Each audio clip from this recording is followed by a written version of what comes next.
uma alegria poder dividir mais uma tarde com você que acompanha a nossa programação. É uma satisfação poder entrar aí na sua casa, levando assuntos de utilidade pública. Hoje falando sobre mais um assunto de saúde e um assunto que eu tenho certeza que pode afetar também a sua vida, porque afinal de contas muitas pessoas reclamam de dores nas costas, de problemas relacionados então a essas deformidades da coluna, que são várias, e nós vamos tratar de muitas delas aqui hoje no Consulta ao Doutor. E por isso que aqui nos nossos estúdios já está o Dr. Rogério Vidal, ortopedista, ele que vai nos auxiliar então a tirar essas dúvidas sobre deformidades na coluna. E eu convido você que nos assiste aí de qualquer lugar do Brasil, ou quem sabe de qualquer lugar do mundo até, afinal de contas você que nos assiste pela internet, a internet hoje ela rompe fronteiras. Eu convido você a participar dessa tarde comigo, me auxiliando então na condução do Consulta ao Doutor de hoje. E eu queria começar, doutor Rogério, fazendo uma perguntinha básica, né? Se é que ela é básica mesmo. Primeiramente, agradecendo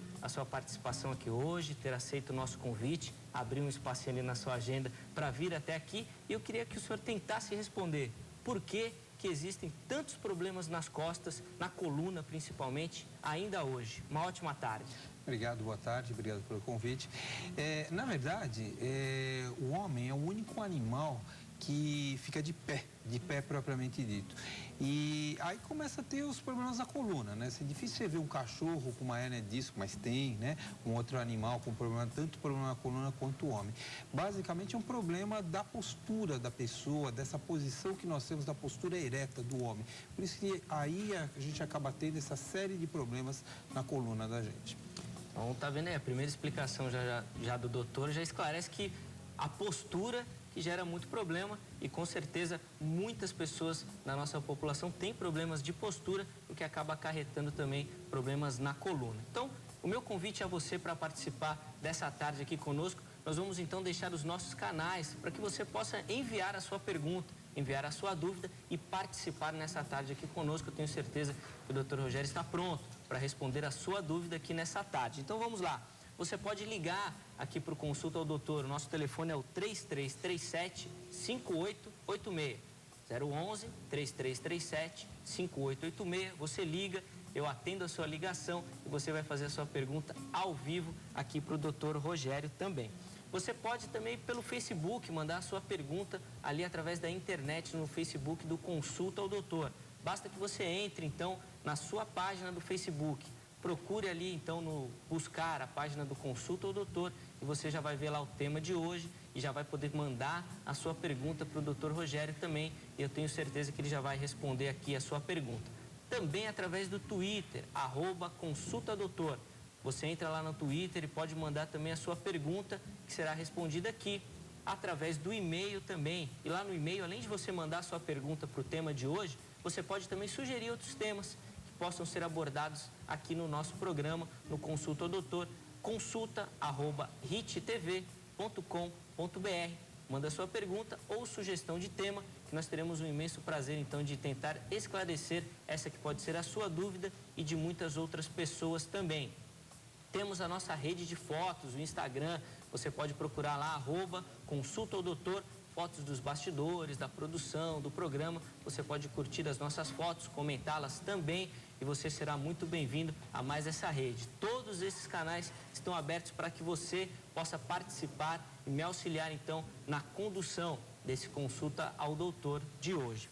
Doutor Rogério, para a gente começar a entender um pouquinho dessa questão da coluna, vamos falar exatamente dela, né, da coluna. O que é a coluna e qual que é a função principal dela no corpo do ser humano? Bom, vamos tentar demonstrar aqui. A coluna são uma série de ossos que nós chamamos de vértebras, né? Uma em cima da outra, ela vai fazer a sustentação desde a cabeça, dos braços, das pernas, ela é interligada através da bacia com as pernas. E ela tem duas funções, de manter o homem na posição ereta, e a segunda é que ela envolve o sistema nervoso periférico, que você tem a medula e os nervos que acabam saindo da coluna. E aí, nesse sistema complexo de articulações, de músculos, músculos, de nervos, é onde nós temos uma série de problemas que podem vir desde a parte muscular, desde a parte das articulações ou da parte nervosa. Então, tá vendo aí toda a complexidade, então, da coluna também. Doutor, nós vamos atender uma ligação, já um telespectador que nos procura. Eu disse que o tema, ele realmente gera muitas dúvidas, né? E, com certeza, problemas na coluna, muitas pessoas sofrem. Quem fala conosco é o Renato, lá de Campo Grande, no Rio de Janeiro. Renato, seja muito bem-vindo, uma ótima tarde para você. Fique à vontade, pode fazer a sua pergunta, então, para o doutor Rogério. Boa tarde. O acontecido foi o seguinte: quando eu tinha meus 25 anos, eu fui pegar um peso, uma calota de carro, e assim que eu levantei, que eu virei para a esquerda, a minha coluna escalou. Escalou que eu não conseguia ficar novamente com a coluna reta. E eu fui encostando a mão na parede até chegar em casa, tá? Tava assim uns 15 metros de casa, e me deitei no sofá, tomei vários remédios, até tomei Torcilax. E o que acontece foi que demorou bastante para poder eu conseguir ficar bom. Não procurei médico nem nada, mas vira e mexe eu volto a sentir dores na coluna lombar. Tá ok. Muito obrigado, viu, Renato, pela sua pergunta. Acho que o doutor Rogério entendeu, né? Doutor, dá para dar alguma posição, tentar entender o que aconteceu precisa ver com o ele? seguinte, né? Ele pode ter simplesmente machucado a parte muscular por causa desse esforço físico, ou pode ter tido até uma hérnia de disco, né? Difícil avaliação só pela história do paciente, precisaria estar examinando, solicitando exames, tudo. Ele fez uma coisa que não é o ideal, se automedicou, ele não sabe o problema que está acontecendo e, assim, pode ter, esta melhora pode ser só passageira, ou você pode até estar mascarando um quadro mais grave. Então, é uma coisa que a gente não indica, sempre procure um médico, principalmente uma dor importante como essa, às vezes pode estar tendo uma compressão nervosa, né? Como eu falei, pode até ter sido uma hérnia de disco e isso é necessário tratamento. Renato, fica então a orientação do doutor que você procure também o médico, de repente você que nos assiste aí. Essa acho que é a orientação básica, né, doutor? Ao primeiro sinal de algum problema, procurar o médico. ajuda médica. A dor é o sinal de alerta, é o alarme do nosso organismo, que alguma coisa está errada. Procure a quem entende. Com certeza, e evite realmente essa questão da automedicação, que como o doutor citou aqui, você pode mascarar o problema e aí a coisa pode ficar muito grave. Doutora, a minha próxima pergunta é exatamente com relação a isso. As pessoas, elas não procuram o médico, às vezes apresenta a dor, mas ela sente a dor, segura aquela dor, vai fazendo as atividades, afinal a dor nem é tão grande assim. Só procura quando a coisa já está muito ruim. A maioria das pessoas não procura o médico. Sabe, os pacientes vêm com a gente com 2, 3 meses de dor, né? E se automedicando ou às vezes passando por pronto-socorro. As pessoas têm que entender que o pronto-socorro é um local que faz a urgência, o paciente é tirado daquela urgência e depois precisa procurar um médico para fazer um segmento. Não é o médico do pronto-socorro que vai fazer o segmento, é um médico no consultório, no ambulatório. E isso é muito comum, o paciente vai passar no pronto-socorro, melhorou, o médico dele lá prescreveu alguma coisa, melhorou, mas ele não está seguindo. E aí o que ele faz? Ele vai repetindo aquela medicação, até chegar uma hora que aquilo ou não funciona mais ou causa um outro tipo de problema. A gente vê o uso em excesso de anti-inflamatório, dá problema no rim. E a gente vê pacientes tomando isso durante 2, 3 meses, sem controle nenhum. Então tá errado. Passou no pronto-socorro, ou às vezes até se automedica, porque a dor é muito forte, procura o médico. E aí a gente vai estudar o caso e ver o que pode ser feito. Na situação do Renato aqui, ele colocou o peso, o excesso de peso que ele carregou, e isso causou uma dor muito forte. Nós temos também a questão de postura. A postura errada causa também dor nas costas. Quais são os grandes vilões desses problemas da deformidade na coluna, doutor? Então, na verdade, né, as doenças da coluna, o que a gente vê é o seguinte, é uma série de fatores. Então, você vê, tabagista tem dor, né? O cigarro é uma coisa que, por incrível que pareça, a gente vê, os pacientes têm dor nas costas, a maioria fuma. Outra coisa é o sedentarismo. Então, a pessoa que fica ou muito tempo sentada ou que não pratica esporte, tem uma massa muscular inadequada para o peso, acaba tendo dor nas costas. A obesidade acaba entrando nesse fator também. Então, a gente vê uma série de fatores juntos que acabam levando a dor nas costas. Pessoas que ficam muito tempo sentadas, sem prática de esporte, que acabam, que a gente fala, entre aspas, desmontando na postura, acabam tendo dor. Então, muitas vezes o tratamento para esses pacientes é só você readequar essa coluna, fazer uma reeducação postural desses pacientes. Outras vezes você precisa de mais coisa a depender do caso. Mas o reforço muscular, a atividade física e uma boa postura já ajudam muito nos problemas da coluna. Essa questão que o senhor falou de desmontar na postura, isso é muito comum no adolescente, no mais jovem, né? O adulto, ele tem isso também ou ele acaba trazendo isso da idade mais jovem? Todo mundo tem problema de postura. Mesmo as pessoas que fazem atividade física, quando ficam muito tempo numa mesma posição, tem uma tendência a, entre aspas, desmontar na postura, né? Se largar na cadeira. Então, independente da faixa etária. O ideal é você estar sempre se policiando com relação à postura. O adolescente tem um outro fator. Como ele está em fase de crescimento, por retrações musculares, por vergonha de estar crescendo, as meninas têm vergonha do aumento das mamas. Então, tudo isso acaba gerando uma postura inadequada.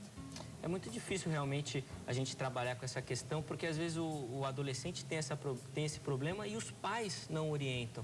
Muitas vezes isso cabe ao pai realmente ficar atento, né? A gente até conversava antes que é um alerta para o pai olhar a postura do filho e cobrá-lo com relação a isso, porque normalmente a tendência é essa dos mais jovens. Exatamente. Olhar para os filhos é uma coisa importante, né? As meninas não gostam, os meninos não gostam, mas às vezes precisa olhar, ver a altura dos ombros, né? Às vezes a gente pega problemas na coluna, olhando, vê que um ombro está mais alto do que o outro, ou o corpo está mais curvado para frente. Então isso é importante, a gente tem que olhar para os filhos da gente, normalmente cabe aos pais, aos educadores, né? Olhar e ver essa postura e tentar corrigir. Pega no pé do adolescente, olha essa postura, Alguns deles resolvem o problema sozinho, outros é necessário um tipo de tratamento.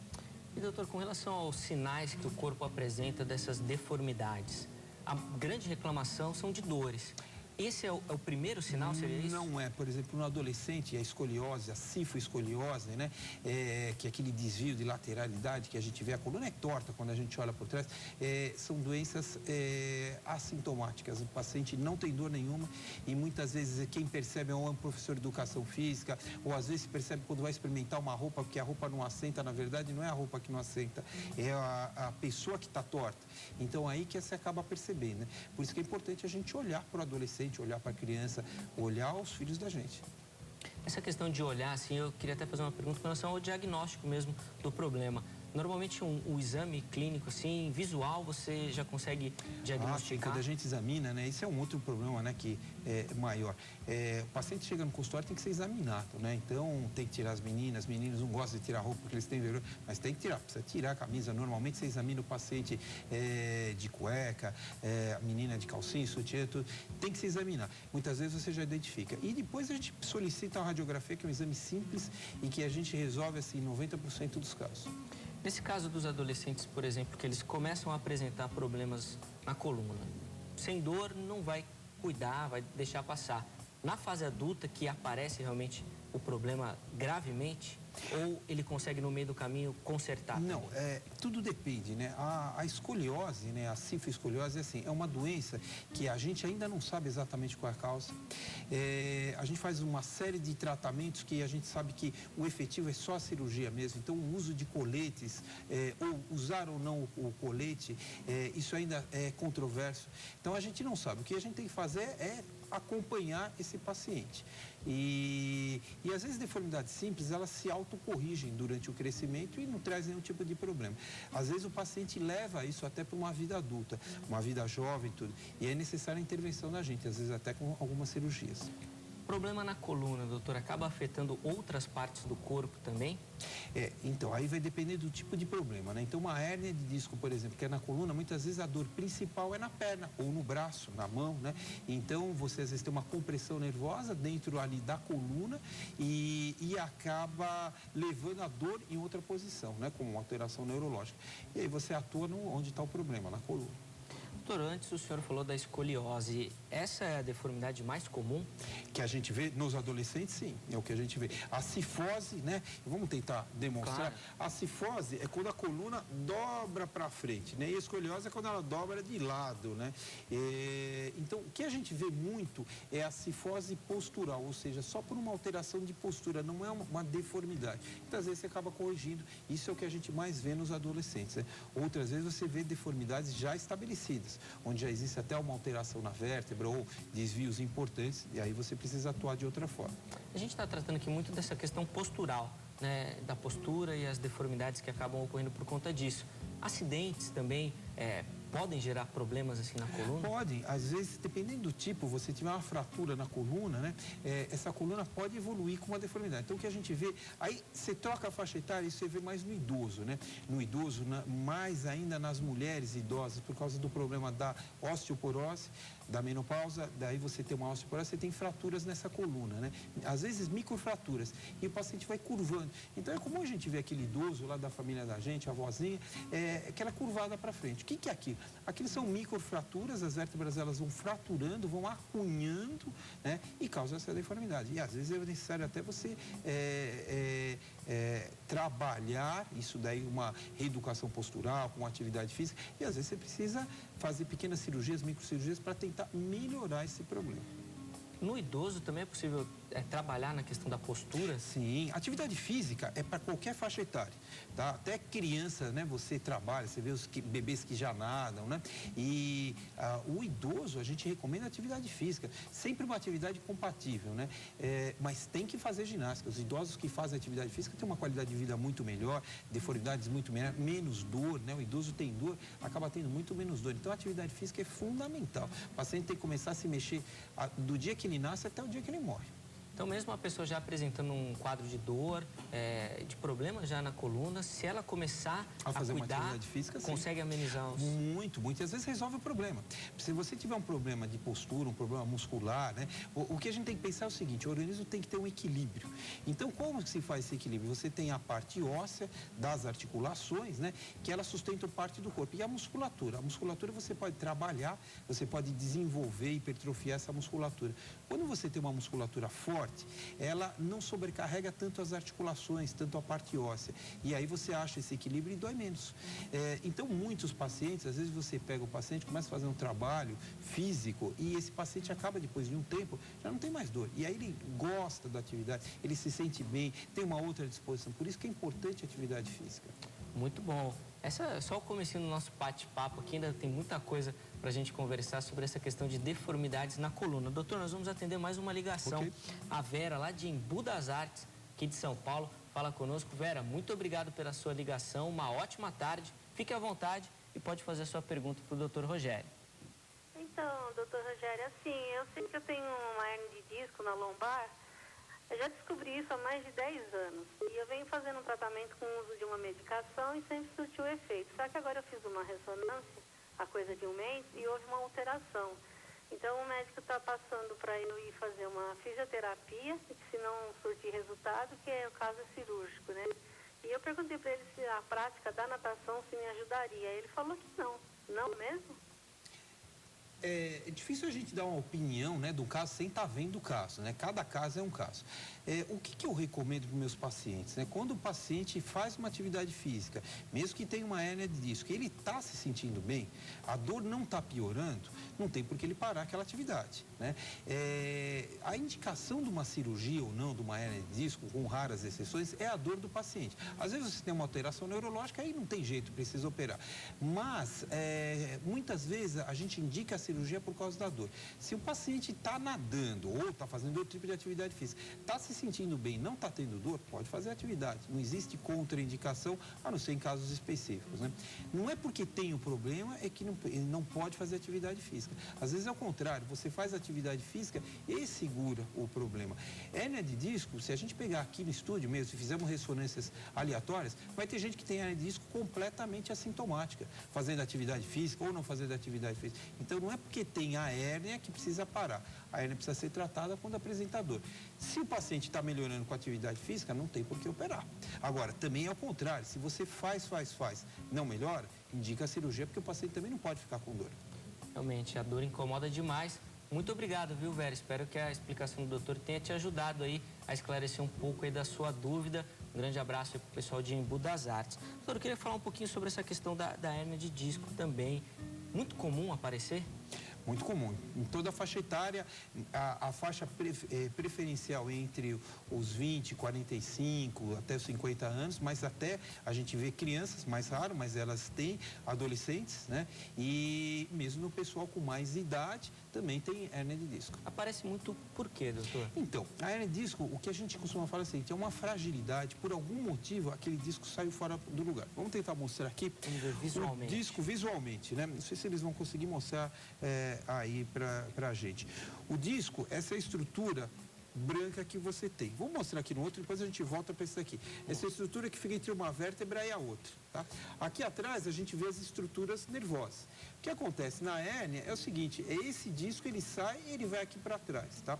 Então qual é a causa disso daqui? Pode ser falta de atividade física, é uma das causas, lesão no ligamento é uma outra causa, e causas genéticas. Às vezes o paciente tem isso simplesmente porque tem. Tem gente que tem miopia, tem gente que tem hérnia de disco.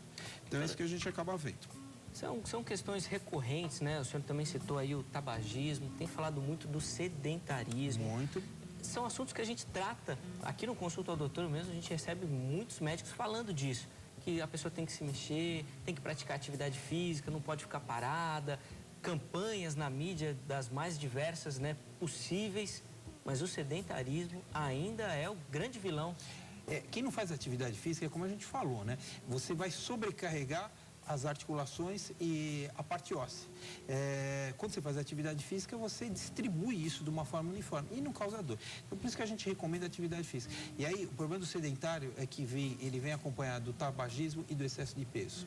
E aí o caldo está pronto. E aí é difícil você mudar toda essa estrutura. Às vezes, você indica uma cirurgia de um paciente que para tirar a dor, para poder fazer ele voltar a ter a vida dele. Porque às vezes ele pede, olha, para de fumar, ele não consegue parar, não consegue emagrecer e não consegue se mexer porque tem dor.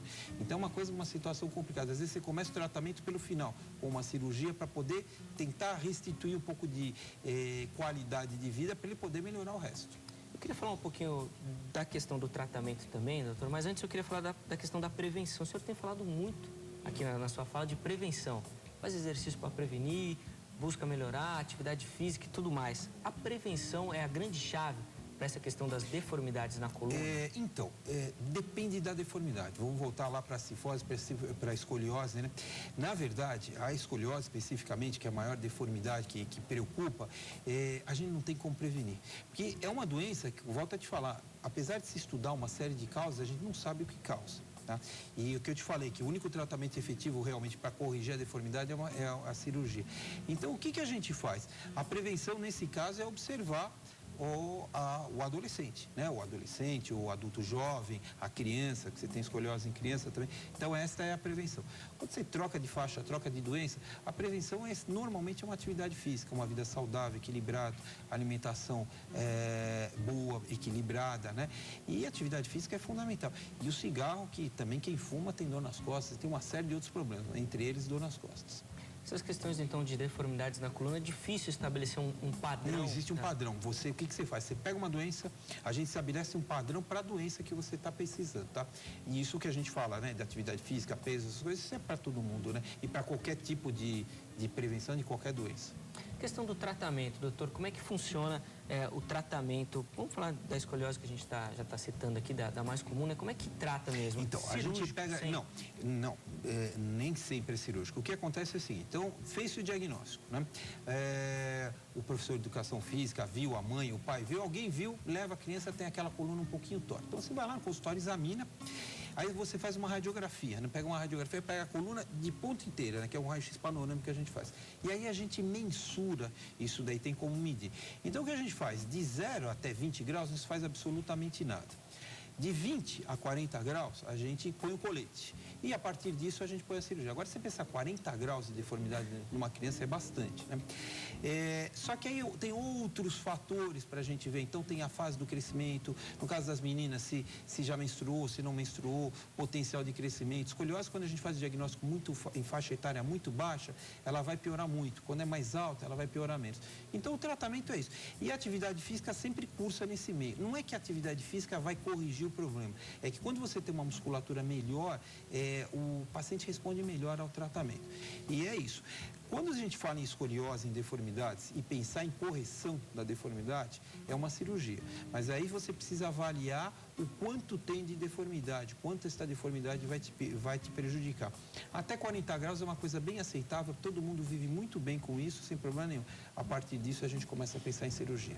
Você já citou aqui também até a questão da hernia de disco mesmo. Às vezes, se o paciente está fazendo atividade, a dor sumiu, ele pode continuar. O que a gente vê é o seguinte, 90% dos pacientes que têm hernia de disco não precisam ser operados. 10% precisam ser operados, né? Aí o paciente fala, bom, doutor, mas e eu? Eu estou aonde? Aí eu costumo responder, eu não sei onde você está. Eu vou te tratar e nós vamos ver. Dificilmente a gente começa indicando uma cirurgia, a não sei que tem alguma coisa, uma complicação neurológica importante, né? O paciente perdendo o movimento das pernas, dos braços, né? Uma alteração para urinar, tudo aí você indica uma cirurgia. Caso contrário, você tenta o tratamento conservador. Eu gosto muito da acupuntura, funciona muito bem, a fisioterapia vai bem, RPG vai muito bem, às vezes a quiropraxia, então são coisas que são indicadas. Fazendo isso, 90% dos pacientes melhoram, 10% não melhoram. E esses 10% que vão para a cirurgia. O senhor falou de lesões mais sérias também. Até que ponto a gente pode ir com essa questão de deformidades? O senhor falou de lesões neurológicas também. Casos mais graves que a gente pode aí vai depender. abordar. O que a gente vê é o seguinte, às vezes lesões neurológicas, a gente costuma falar assim, outra deformidade que a gente tem na coluna não é tão comum, mas a gente vê, é o escorregamento de uma vértebra. Então, você imagina, aqui a coluna a gente tem uma vértebra em cima da outra. Às vezes, a vértebra escorrega, vem para frente, começa a comprimir essa estrutura aqui dentro, que é ou a medula, ou o saco dural, que já tem os nervos aqui. E aí você começa a ter uma complicação neurológica, ou seja, o paciente ele vai andar, então ele não consegue andar 50 metros, tem uma coisa de uma claudicação. Aí você testa a sensibilidade está diminuída, a força está diminuída, então ele vai ficar de pé, ele tem dificuldade para ficar de pé. Isso é um caso que normalmente a gente acaba operando. O que a gente faz? A gente remove o que está comprimindo, reestabiliza a coluna novamente para poder ficar na posição, né? E isso é uma complicação que a gente começa a considerar uma complicação já mais grave. Realmente é complicado não buscar um tratamento para a questão da coluna. Infelizmente, a gravidade pode aparecer. Doutor, eu queria partir para algumas situações mais práticas. E eu queria falar, por exemplo, do escritório. O computador, notebook, é muito ruim também para a postura da pessoa. Como que ela faz para conseguir se adaptar dentro do escritório ou em casa mesmo, né? Na verdade é o seguinte, né? A postura é de cada um. Então você vai ter que se adaptar. Você vai ter que pegar uma mesa boa para a sua altura, que vai variar, né, para cada um. Uma cadeira que também que dê uma altura normalmente que encoste os pés no chão, né? E vai ter que ter uma tela que fique da altura dos olhos. Então é mais ou menos isso, esse é o básico da postura. E aí cada um vai ter que procurar a sua, né, a posição dos braços para ver como é que vai se adaptar melhor e para o tipo de trabalho. Porque muitas vezes a pessoa está com o notebook na frente, mas está mexendo de um lado, tem telefone de um lado, tem que mexer numa outra máquina do outro lado, uma coisa assim. Então vai depender muito. Mas o básico é isso. Tela à altura dos olhos, postura ereta, é uma cadeira que você consiga encostar os pés no chão, não fique flutuando. Falando ainda dessa questão do trabalho, a pessoa que trabalha carregando peso, com peso, tem problema nas costas, o que ela vai fazer? Vai ter que procurar outra profissão? Então, às vezes tem, né? Às vezes tem. Dependendo do tipo de problema que você tem, a gente vê trabalhadores braçais. Hoje isso já melhorou, mas antigamente a gente costumava brincar, né? Aquele trabalhador que trabalha na boca do forno ali, né? Às vezes ele tem um tempo de vida útil. Então, e depois acaba, você faz, veja uma coisa, eu costumo brincar com os pacientes, mas é uma verdade. A gente compra um carro 0 km. Se você usar ele bem, ele vai demorar mais tempo para gastar, mas vai gastar. Se você usar ele mal, ele vai gastar mais rápido, né? Se você pegar um carro, o carro bate, vai lá, você vai no melhor funileiro, ele arruma, fica perfeito, mas é um carro batido. Quando a gente faz a mesma coisa no passeio, a gente arruma, mas ele nunca mais fica perfeito. Fica bom, você vai poder, ele vai te levar para qualquer lugar, mas você vai ter um problema. Então, às vezes o paciente submete a uma cirurgia, mas não consegue mais voltar para aquele tipo de atividade. Por quê? Porque aquilo era muito pesado. Então, tudo na vida tem uma vida útil. O trabalho pesado também tem um tempo útil. Doutor, nós vamos falar um pouquinho mais sobre essa questão do trabalho e do desgaste também, que é uma situação interessante, mas nós vamos atender mais uma ligação. Josenildo, lá do Campo Belo, aqui em São Paulo, fala conosco. Josenildo, uma ótima tarde para você. Seja muito bem-vindo ao Consulta ao Doutor. Fique à vontade e pode fazer a sua pergunta para o doutor Rogério, ele já te ouve. Muito obrigado, boa tarde. Doutor Rogério, é o seguinte, minha esposa, ela sente muitas dores nas costas, né? E aquela dor aqui no ombro, descendo para o braço, tudo. Então ela foi no médico, fez alguns raio-x, e o médico falou que ela estava com neuralgias, lombalgias, uma coisa assim. Então indicou um remédio para ela tomar para passar as dores, mas não indicou outro tipo de atividade, alguma fisioterapia, enfim. Eu gostaria de saber se existe alguma fisioterapia, alguma atividade que pudesse melhorar essas dores dela, porque no raio-x está se afastando um pouquinho o osso da coluna dela, né? Está se afastando. Então, eu queria saber do senhor se tinha alguma atividade que ela pudesse fazer para melhorar isso. Ok, Josenildo, muito obrigado. Deu para entender, doutor, pouquinho? O que acontece é o seguinte, né? Quando a gente vai tratar um paciente, então o que a gente pergunta, né? O que dói e há quanto tempo dói? Quando o paciente tem uma dor que começou, sei lá, 2, 3 dias, uma semana, a gente examina, faz a radiografia, muitas vezes a gente trata só com a medicação, né? E durante uma semana, aquilo que eu falei, a história do pronto-socorro. A gente trata, medica e muitas vezes o paciente já melhora. Quando não melhora, e por isso que é importante, o paciente passa, a gente trata a primeira semana, 10 dias, marca o retorno, o paciente volta para contar para a gente como é que está. Então, o que vai depender da sintomatologia. Se o paciente estiver bem, não se faz mais nada. A depender do que a gente acha no raio-x, às vezes a gente indica uma fisioterapia, como eu te falei, acupuntura, que são coisas que melhoram ou pedimos outros exames, uma tomografia, uma ressonância, também a depender do quadro, né? Quando o paciente tem um caso crônico, que vem de muito tempo de dor, o que a gente costuma? Qual é a rotina? Investiga com exames, ressonância, tomografia, e vai ver o que mais precisa fazer. Às vezes a gente faz um estudo da função nervosa, que é uma eletroneuromiografia, e você vai, a partir disso daí, vai estabelecer um tipo de tratamento. E aquilo que eu falei, às vezes o paciente está muito tempo com dor, não resolve o tratamento clínico, às vezes precisa operar. Então, o caso dele precisaria estar avaliando, né? Cada caso é um caso, para poder ver que tipo de atividade que a gente vai ter que fazer com esse paciente. Essa já foi uma orientação que o doutor Rogério passou aqui. O caso é muito individual, né? Muito pessoal, tem que estar atento a isso. Por isso, continue, né? Já foi no médico, procure novamente o seu médico, que com certeza ele vai te ajudar aí nessa questão. Muito obrigado, viu, Josenildo, pela sua ligação, pela audiência. Espero que a resposta do doutor tenha te ajudado. Doutor, o senhor na resposta anterior falou da questão do desgaste. Às vezes, se a gente não cuida, vai desgastar mais. Se a gente cuida, desgasta menos. Mas o desgaste natural acontece sempre? Sempre. A gente começa a envelhecer aos 20 anos de idade. Todo dia que passa, a gente está um dia mais velho. Depois dos 20 já? Depois dos 20. É melhor nem fazer a conta, então, né? Então, e aí tem alguns fatores, né? Então, o tipo de atividade, alimentação, prática ou não de atividade física, o biotipo, a genética, né? Então, tem pessoas que você olha para aquela pessoa, a pessoa tem 100 anos, você fala, pô, esse cara tem 40 anos, né? E também tem o contrário, né? Então, a pessoa às vezes tem pouca idade e parece que tem mais. Então, cada caso é um caso, né? Na verdade, como é que a gente avalia isso? A gente faz o que a gente chama de idade biológica. A gente olha para a pessoa e dá uma idade. E, na verdade, é isso que vale, né? E é o que ela aparenta, como ela está o organismo, e não a idade cronológica disso aí. E gastar, a gente gasta todo dia. Saiu de casa, está gastando. Já está rodando já, né, a quilometragem também. Doutor, às vezes eu fico um pouco preocupado, e sempre que eu escuto essa questão da idade biológica, às vezes eu fico pensando assim, da pessoa que quer ultrapassar os limites do corpo. E isso acaba trazendo problema também a pessoa que não respeita os limites do próprio corpo, por achar que, tô muito nova, né, apesar da idade, minha idade biológica é pouquinho e tal, e ela acaba extrapolando, e isso acaba dando problema também. Sim, a gente vê muito disso, né? Engraçado que a gente, às vezes, até teve problema com o paciente assim, que quer fazer um tipo de atividade física e o organismo não aguenta mais. Aí tem dor, acha que o médico é ruim, você entende? Só que ele não entende que o problema é nele. A gente precisa saber o limite da gente. Quando você tem 50 anos, você precisa fazer uma atividade física, até você pode fazer a de 40, não tem problema, mas a de 20 você já não faz mais. De 30 você não faz mais. Então é importante a gente respeitar, sim, os limites da gente, sabe? E mesmo mudando, isso é um conceito de vida. Então você muda a alimentação, você muda o que você bebe, porque o organismo não trabalha da mesma forma aos 20, aos 30, aos 40, é sempre diferente. Muito bom, doutor Rogério. Está dando uma verdadeira aula aqui, nos ensinando muito sobre essa questão da coluna. E eu tenho certeza que você está aprendendo demais aí também na sua casa.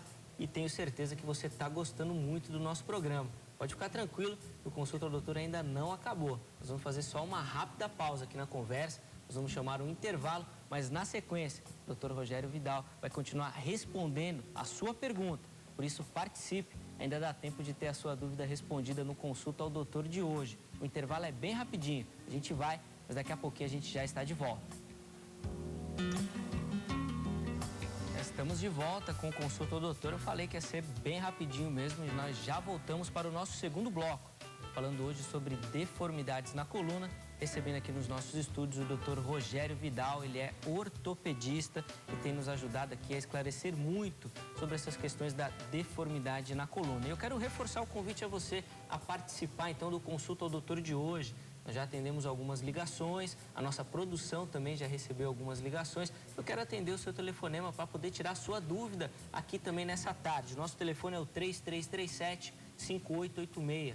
011-3337-5886. Você liga e você ou deixa a sua pergunta com a nossa produção, ou então você vai entrar ao vivo aqui e fazer a sua pergunta direto para o Dr. Rogério, além dos outros canais que a gente tem, Facebook, Instagram, Twitter, todos disponíveis para você fazer a sua pergunta. Não perca essa oportunidade, hein? Doutor, falando em perguntas do telespectador, algumas pessoas ligaram e deixaram algumas perguntas sobre a prevenção, né? E falando principalmente do Pilates. Pilates é bom? Eu gosto, indico bastante para os pacientes. É uma atividade física que só parece fácil, na verdade ela é difícil, ela queima calorias. Os pacientes que fazem uma aula de Pilates, assim, saem encharcados, né?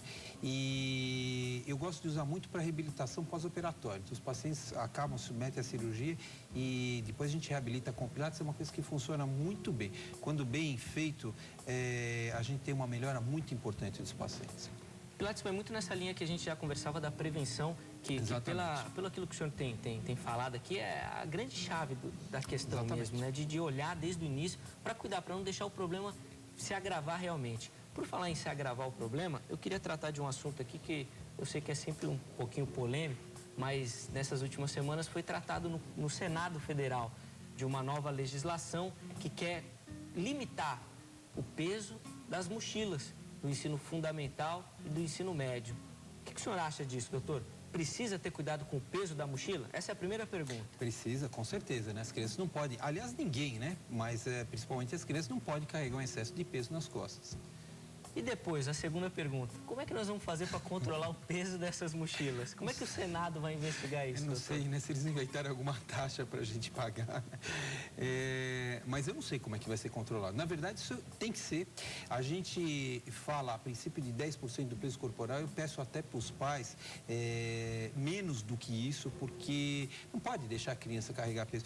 E outra coisa, né? Hoje a gente vê crianças assim, estão na mesma série e de tamanho diferente. Então, o que é 10% do peso para aquela criança que pesa 40 quilos e a outra que pesa 30 que está na mesma série? Então, como é que vai calcular isso daí? Isso é uma coisa complicada, é uma coisa que precisaria se estudar, ter armários na escola para a criança não ter que fazer isso. O carrinho também é um pouco problemático, porque a criança torce o corpo para levar, mas é melhor do que o excesso de peso nas costas. Então, o que a gente indica é até 6, 7% do peso corporal para a criança poder levar. Só que isso é variável. Numa mesma série, você tem criança de 40 e de 30. Isso já muda. Aí vai ter que dividir a mochila, né? De 30, põe para de 40 levar um pouquinho dela também, né? Verdade. Mas eu acho que a questão principal é, além do alerta que tem que ser feito aos pais, para olharem e cuidarem disso, a própria escola também precisa estar atenta a isso, porque a gente conversava que muitas vezes a escola, o aluno tem ali 6 aulas no dia. E cada aula tem que levar um livro diferente, tem que levar um caderno diferente, tem que levar um material diferente. A mochila acaba ficando 40, 10 quilos. Exatamente, é pouco, mochila. Exatamente. Por isso que tem que ter uma mudança de cultura. Então, eu acho que essa história deveria partir dos colégios, né? É que, infelizmente, os colégios falta tanta coisa na rede pública para eles ficarem se preocupando com mais uma coisa. Isso é importante. Não é que isso não seja importante, mas talvez tenha coisas até mais importantes para eles se preocuparem. Eu acho que, principalmente nos colégios particulares, isso deveria funcionar em termos de campanha mesmo. E os próprios professores estarem pedindo.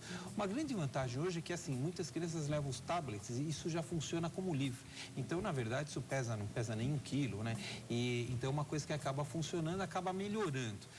Talvez seja essa a solução, eu não sei. Mas é uma ideia, né, do que tentar melhorar. O que não pode é carregar o peso em excesso. Isso não pode. Isso não tem condição, realmente. Precisa ficar atento. Pais, escolas, educadores, é um debate, acho que muito mais amplo do que simplesmente uma lei que vai ser baixada. Não vai resolver, né? Uma lei, e quem vai fiscalizar essa lei? Quem vai fiscalizar? Não tem condição realmente, mas é um assunto que precisa ser debatido e principalmente para esses envolvidos na questão. Doutor, nós já falamos aqui do computador no trabalho, falamos também agora da mochila. e depois de trabalhar e estudar, o que a pessoa quer normalmente é descansar, dormir, ter um sono reparador. Mas às vezes o que acontece é exatamente ao contrário. O colchão também traz muito problema para a coluna. O que a gente recomenda é o seguinte, né? O colchão não pode ser nem duro demais, nem mole demais. Então o paciente fala, doutor, porque meu colchão é muito duro, então agora eu estou bem. Não está bem, porque aquilo gera dor também no paciente. Então tem que ser uma coisa que seja confortável, nem muito mole, nem muito duro. Os pacientes perguntam muito para a gente, mola ou espuma?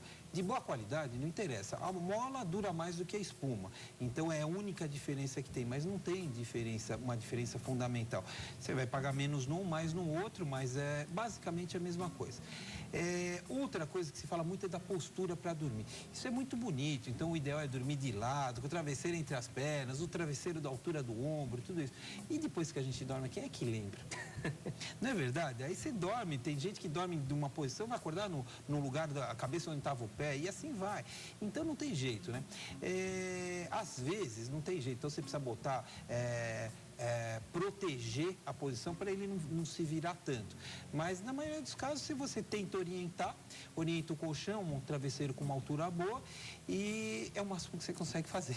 Uma outra dúvida que surgiu aqui, falando dessa questão do colchão, na questão do casal. Como é que faz? De repente o casal, um tem problema na coluna, o outro não, aí vai optar por um colchão, mas pode dar problema no outro. Como é que... qual é o meio termo? O que acontece é o seguinte, o que eu falo, como é que se compra colchão? Comprar colchão é igual sapato, você vai lá e você experimenta. Então vai lá, deita na casa, vai com o marido, com o namorado, sei lá, com quem for, com quem vai dormir junto, e experimenta. E deita, e a dica é assim, vão em vários, não tenho pressa para comprar 2, 3 casas para ver isso. Algumas casas de colchão, que vendem colchão, eles fazem colchões de densidades diferentes. Para um lado para o homem e do outro lado para a mulher. Porque muitas vezes acontece isso mesmo. Você vê algumas desproporções entre o casal, né? Um mais gordo, maior, né? Do que o outro.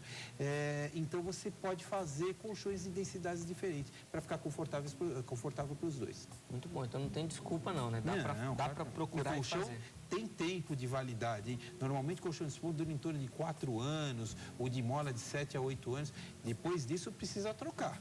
Não adianta, porque ele vai deformando, a própria mola vai deformando, a espuma vai deformando. Mesmo que ela esteja aparentemente boa, ela já não está mais boa, então ela vai afundando. E aí você precisa trocar isso. Doutor, uma outra pergunta que eu gostaria de fazer é com relação ao sentar. Alivia a coluna mesmo a posição sentada ou esse é um mito? Então, depende da pessoa. Tem gente que se sente bem sentado, tem gente que não se sente bem sentado, depende da posição. Tem gente que depois da refeição quer ficar de pé, tem gente que já quer ficar sentado ou quer ficar deitado. Então, às vezes a gente vê isso até para quem... isso é mais comum na hernia de disco, tem paciente que fala, doutor, sentado eu não posso ficar, quero ficar de pé ou deitado. E aí o outro só consegue ficar sentado. Então, isso varia de paciente para paciente, de pessoa para pessoa. Mas ficar muito tempo sentado também é um problema. Aí cai naquela história do sedentarismo, né? Então, aí o que a gente orienta? A pessoa a levantar a cada 45 minutos, 1 hora, levanta, vai tomar um café, vai ao banheiro, faz qualquer coisa ali para estar se mexendo. Isso melhora, inclusive, a circulação, então é mais ou menos isso que a gente indica. Essa pergunta que eu ia fazer com relação a uma pessoa que trabalha muito sentada também. Ela precisa ter, então, uns intervalos levanta. Mesmo que, sabe, às vezes a pessoa levanta, continua trabalhando, fazendo o que estava fazendo, aí até digita de posição errada. Aqueles minutinhos não vai fazer diferença ruim. Na verdade, é boa porque está se movimentando, melhora a circulação. A gente, antes do intervalo, falava da questão do trabalho também, que às vezes o trabalho pode ser o causador do problema. A pessoa tem até que mudar de profissão, escolher outra área, se isso não resolver. Mas tem também aqueles casos, doutor, onde a pessoa, ao invés de se afastar do trabalho, que é o problema, ele acaba indo mesmo com dor, para de repente com medo de perder o emprego, ou ter uma dificuldade, como são vários os fatores. Isso acaba agravando mais a lesão. Às vezes sim, né? Porque isso a gente vê muito em paciente que você tem que fazer uma cirurgia, o paciente foge da cirurgia, não é porque ele tem medo da cirurgia, sempre porque ele tem medo de perder o emprego, né? Então pode agravar, sim. Eu acho que o paciente tem que se tratar, sabe? O emprego é muito importante, mas a saúde eu acho que vem em primeiro lugar. Doutor, essa questão da boa postura que a gente está citando aqui, a gente até já falou da questão do computador, né? Mas a posição sentada, como é que a pessoa faz para de repente ter uma boa postura sentada mesmo, Qual é o jeito que ela tem que ficar? Ele tem que ficar com a coluna ereta, né? Normalmente os quadris em torno de 90 graus e o joelho de 90 graus, né? Procurar manter a coluna na posição mais reta possível. E isso cansa também, não é uma coisa que seja tão natural. Isso cansa, por isso que ele precisa estar preparado e estar percebendo, cuidando da postura mesmo. Doutor, eu queria falar um pouquinho sobre o bico de papagaio. O que é isso? O bico de papagaio é uma coisa que só existe no raio-x, né? Por quê? Porque quando você faz um raio-x, você está olhando só para aquela posição. Vamos lá, vamos pegar a coluna que a gente vai ver.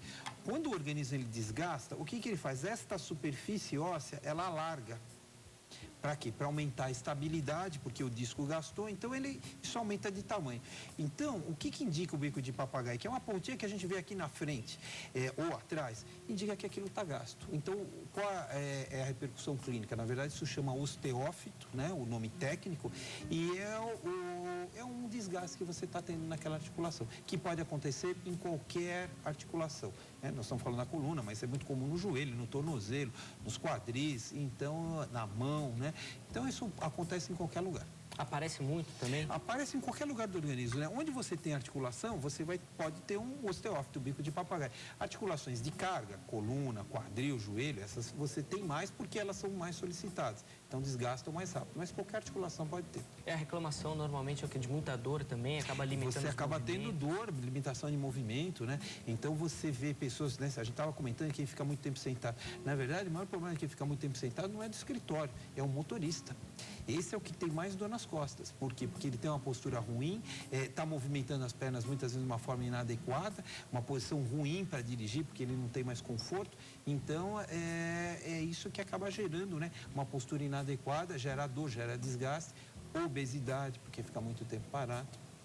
Doutor, o senhor citou dos motoristas aí também.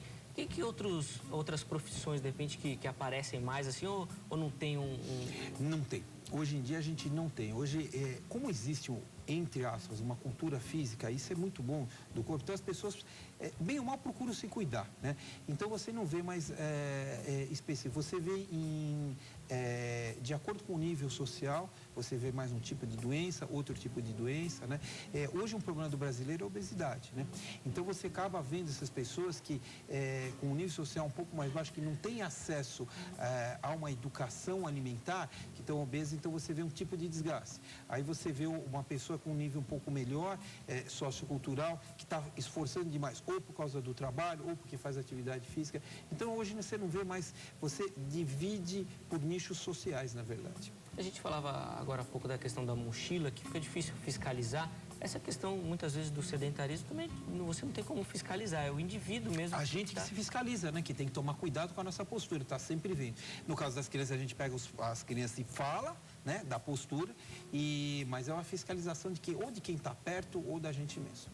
Mas é exatamente isso que me preocupa, porque todas as vezes que a gente vai falar de saúde aqui, de uma forma ou de outra, a gente cai nessa questão. Sedentarismo, prática de atividade física, alimentação. E eu não sei como é que a gente vai conseguir colocar isso na cabeça da população realmente, porque parece que, você vê, o senhor já citou aí a questão do sedentarismo, que o Brasil tem caminhado cada vez mais para um país obeso, sedentário. Exatamente. Algo que antes a gente falava muito da América, né? Nos Estados Unidos é assim, mas agora já chegou aqui na gente também. Como é que a gente vai conseguir mudar essa realidade se as pessoas não se conscientizarem? Educação. A educação começa na escola, né? Então, não é só você dar comida. Hoje o Brasil não é mais aquele país pobre que as pessoas passavam fome. Ainda tem gente passando fome, mas na verdade hoje é um outro problema. As pessoas estão comendo em excesso. E o que você tem que fazer? Você tem que fazer uma educação. Isso começa no quê? Na escola, numa boa escola, que se preocupa com a coluna da criança. Então, você vê que é uma série de fatores, é um problema social. Então, muitas dessas doenças que a gente vê hoje poderiam até ser evitadas ou ter uma incidência menor se a gente tivesse educação. Tá? Nos Estados Unidos você tem esse problema ainda, as pessoas, mas está melhorando isso. Por quê? Porque eles tinham vários locais, você vê a obesidade, é uma coisa que está relacionada com baixo nível de educação. Não de dinheiro, mas de educação. Então não se come bem porque não se sabe. Então a pessoa vai lá, não faz esporte, come em excesso, né? A gente vê isso nos Estados Unidos, o maior índice de obesidade nos países do sul, onde você tem um nível sociocultural mais baixo.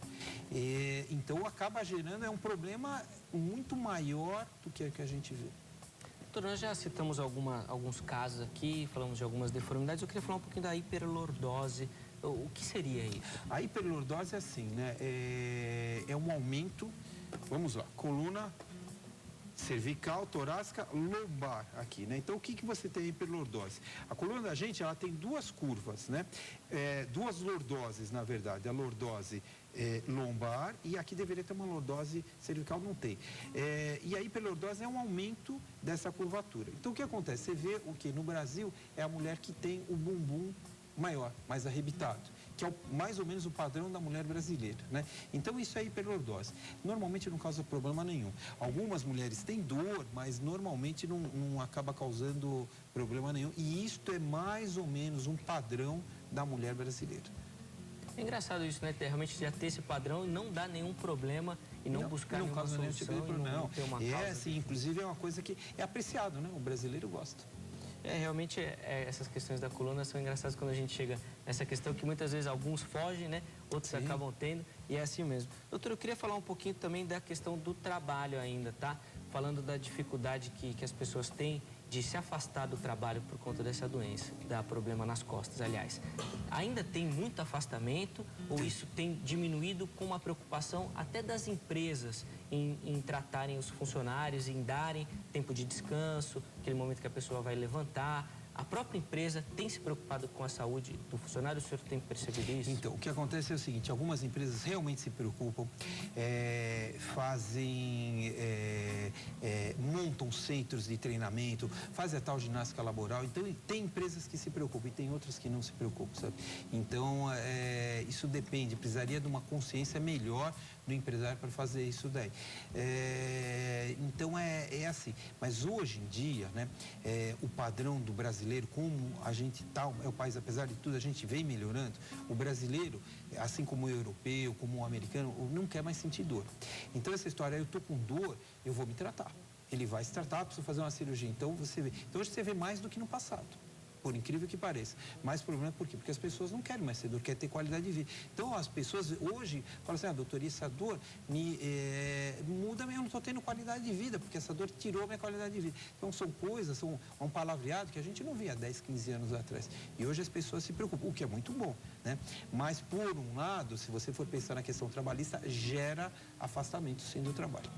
É uma situação bem complexa, realmente. Doutor Rogério, nós vamos fazer um rápido intervalo, fazer uma pausa aqui no nosso bate-papo, mas eu convido você a continuar aqui conosco, porque o nosso intervalo é bem rapidinho. A gente vai, mas daqui a pouquinho nós já estaremos de volta com o nosso último bloco do Consulta ao Doutor de hoje.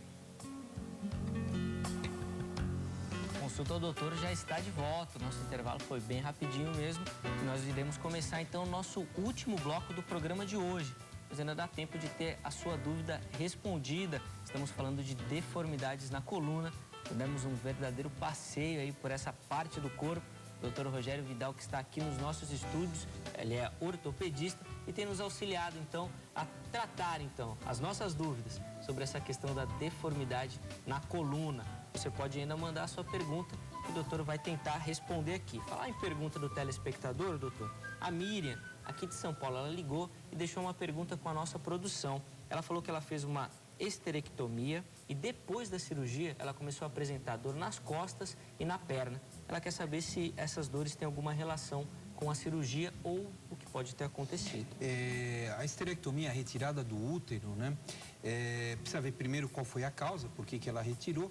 E uma das causas, assim, de dor que a gente pode pensar, pelo menos pensaria no caso dela, algum problema que ela possa ter tido na anestesia. Durante a raquianestesia ou a peridural, pode sim acontecer, às vezes, um processo inflamatório, uma irritação do tecido nervoso, né? Às vezes até uma lesão por causa do químico que foi colocado lá. Isso às vezes acontece, infelizmente, é uma complicação que pode acontecer. Então precisaria ser avaliado, mas pode sim existir relação. Ou também pode não ter relação nenhuma, porque a gente não está vendo o paciente, né?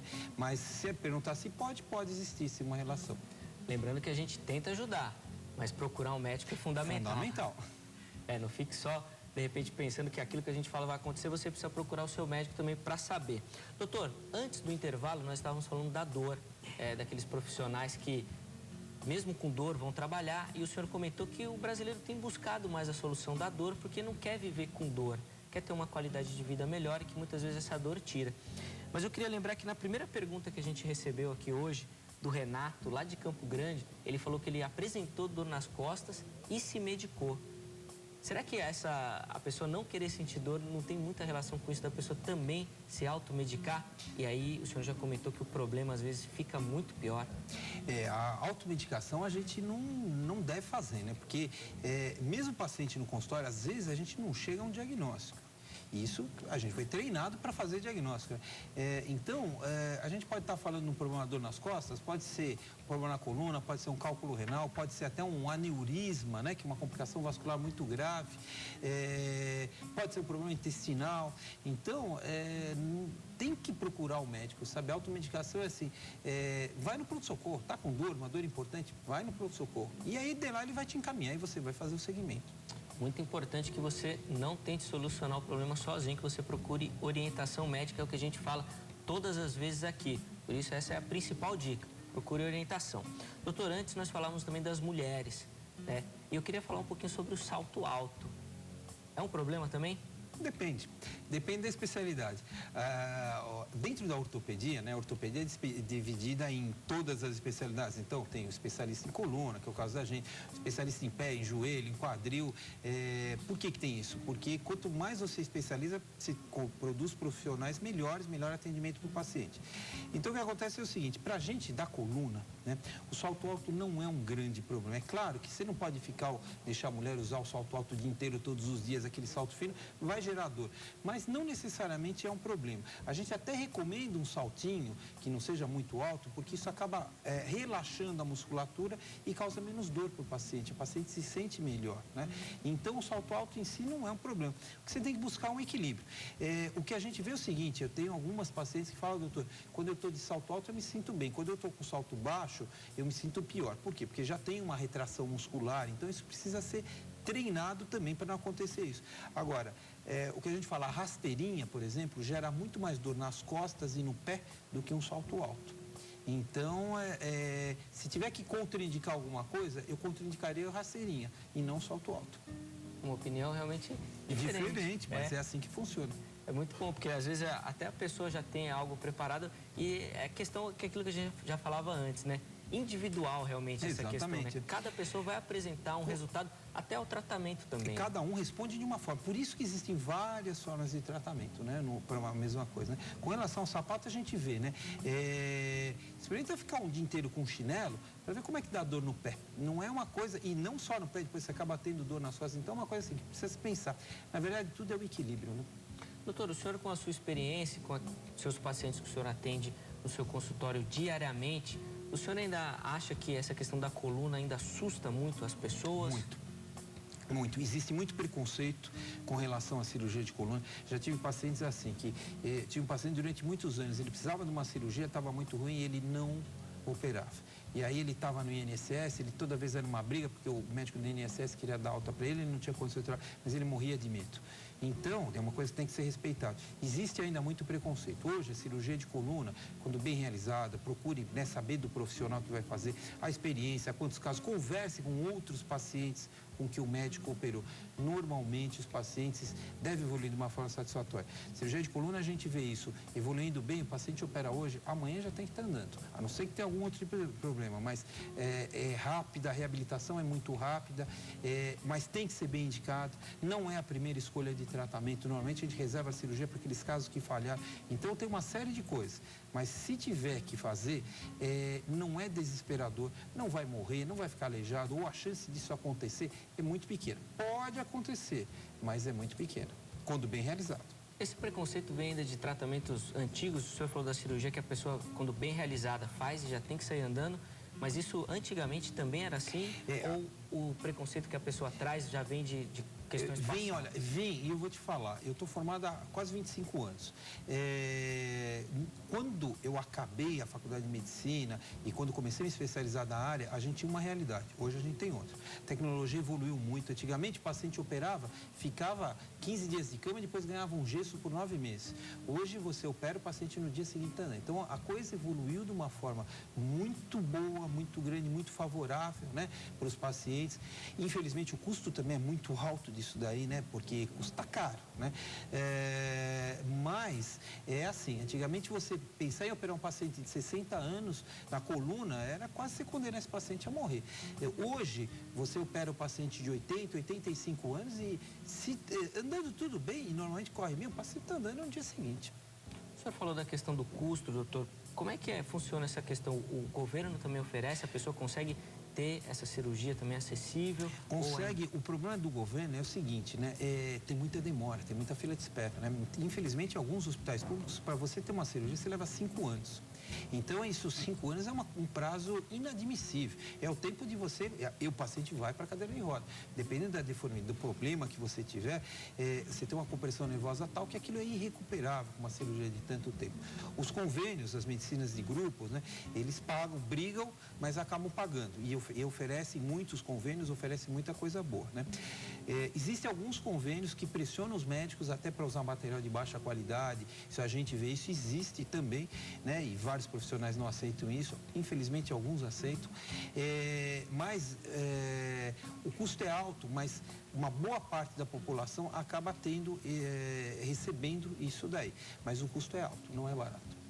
É muito complicado mesmo. O senhor falou duas questões, eu vou só dar uma pincelada aqui, porque foram algumas perguntas que apareceram também, que a nossa produção atendeu dos telefonemas, relacionando custo e tecnologia, que tem um projeto, né, que a gente conversava aqui, de que na Copa do Mundo, no início, uma pessoa com um chip consiga, então, uma pessoa que não tem movimentos, consiga dar o chute inicial, né, o pontapé inicial da Copa. Um projeto ainda bem experimental, mas que une essas duas questões, tecnologia e custo. A gente até falava aqui, é algo que ainda está muito, né, sendo trabalhado ainda, tem muito a ver, mas que pode representar exatamente isso que o senhor acabou de falar. Sim, um grande aumento, né? Uma tecnologia, porque veja uma coisa, uma pessoa que não consegue andar, nem que ele vista uma roupa, uma armadura e consiga andar, se locomover sozinho, isso não tem preço, né?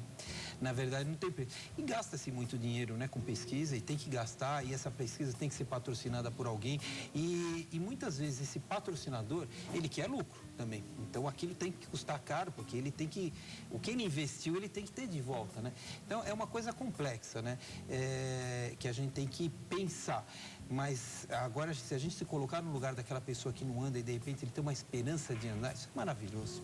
Doutor, até falando nessa questão de esperança mesmo, o senhor já comentou isso daí, mas eu acho que é até bom a gente reforçar para quem nos assiste, que não tem mais essa questão mesmo da pessoa ficar querendo não tratar da coluna, com medo de acontecer alguma coisa. A medicina avançou tanto e às vezes isso até me preocupa, porque a pessoa às vezes fica bloqueada com aquilo e não consegue ir adiante. E às vezes uma dorzinha de nada, a pessoa vai deixando e transforma numa coisa muito pior, às vezes por um preconceito bobo.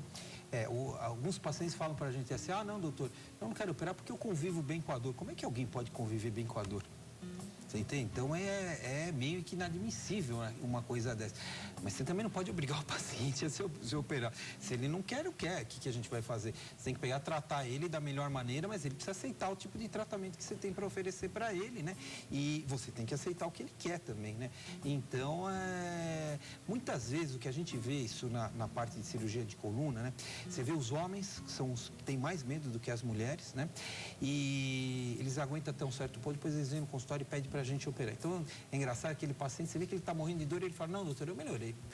Tá bom, se melhorou, eu acredito no que ele está falando. Você está vendo que ele não melhorou, mas se ele está te falando, eu acredito. Aí, depois dele, não sei quanto tempo ele volta, estou ruim, quero operar. Isso faz parte do preconceito, mas assim, o conselho que a gente dá para os pacientes, se você puder tratar, seja do jeito que for, trate. Não fique com dor, porque dor é uma coisa muito ruim, muito ruim. Realmente tira toda a qualidade de vida. Gera depressão e síndrome do pânico. Com certeza. Nós vamos fazer uma rápida pausa aqui, doutor, na nossa conversa, mas a gente já volta. E para você que está acompanhando o Consulta do Doutor, nós vamos continuar com o nosso bate-papo. Infelizmente, o programa já está caminhando para o final, mas eu tenho certeza que você ainda pode descobrir um pouquinho mais sobre os seus problemas. Doutor, antes o senhor falava da questão dos homens que te procuram e reclamam da dor. Normalmente fala-se que a mulher aguenta mais a dor e o homem reclama mais. Com a sua experiência lá, o homem sente mais a dor da coluna? O homem sente mais dor, sim, isso é uma verdade, né?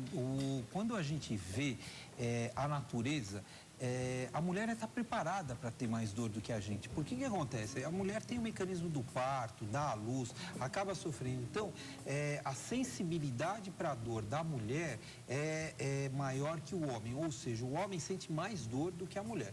O homem tem uma dificuldade maior. Então, eu costumo falar para os pacientes, a previsão é assim, se eu opero o paciente hoje, a mulher 2 dias para alta e o homem 3 dias para alta. Além de sentir mais dor, eles também têm mais preconceito também? O homem é mais difícil de lidar? O homem é mais medroso. O homem é mais medroso do que a mulher. Até para procurar também o tratamento? Até para procurar o tratamento. O homem é mais medroso do que a mulher. Por incrível que pareça, a mulher é mais decidida. Vamos fazer, vamos fazer. Precisa fazer, vamos fazer. O homem não. O homem, ele chora mais, ele inventa mais desculpas para sair tudo. E você acaba vendo isso porque ele sofre mais, né? E não, sem necessidade. Doutor, a gente teve uma pauta aqui anterior que falava que a mulher que normalmente leva o homem para consulta. Muitas vezes. Acontece isso também? Muito. Muitas vezes a mulher leva e a gente vê, tem um casal que eu operei a mulher e agora ele está internado, está com dor, tudo. E ele já tinha problema na coluna antes, mas ele deixou a mulher primeiro. E a mulher que acabou levando ele para a gente tratar. Doutor, nós estamos caminhando aqui para o encerramento do programa. Queria agradecer muito a sua participação. Tenho certeza que elucidou muito as dúvidas, não só de quem nos assiste, daqueles que ligaram e participaram, mas daqueles também que não puderam ligar e não conseguiram. Mas eu queria que o senhor falasse um pouquinho, até para a gente poder fazer um apanhado geral aqui, para poder encerrar, falando dessa questão da coluna, que eu acho que é a mensagem que a gente tem que deixar, que existe tratamento, é possível cuidar e não tem mais aquele grande vilão que, de repente, a pessoa imaginava de tempos passados, né? Então, o que a gente vê é o seguinte, vamos lá. Prevenção, atividade física, uma alimentação equilibrada e evitar o cigarro, tá? Isso é fundamental, né? Com relação, quem tem um problema, procure o médico, a gente vai tratar o paciente da melhor forma possível. Não tenha medo da cirurgia, porque a cirurgia, como eu falei, isso é indicado só em 10% dos casos. E se você for um daqueles casos que precisar da cirurgia, não fique desesperado. Por quê? Porque a grande maioria dos casos, quando bem indicado, quando operado por um profissional competente, o paciente vai evoluir de uma forma satisfatória. Prevenção, movimente-se, coma bem, saia dessa mesmice aí do comodismo, que você com certeza vai ter uma vida muito melhor e para a coluna também vale, né, doutor? Com certeza. Muito bom. Doutor Rogério Vidal, ortopedista, ele que nos auxiliou nessa tarde aqui, tirando todas as nossas dúvidas sobre a questão da coluna. Eu vou deixar o site do doutor Rogério e você vai poder entrar em contato com ele através do site, é www.rogeriovidal.com.br. Está aparecendo aí na sua tela, www.rogeriovidal.com.br. Doutor Rogério, novamente, muito obrigado pela sua participação, por abrir um tempinho ali na sua agenda para nos ajudar nessa tarde. Obrigado pelo convite, fico à disposição.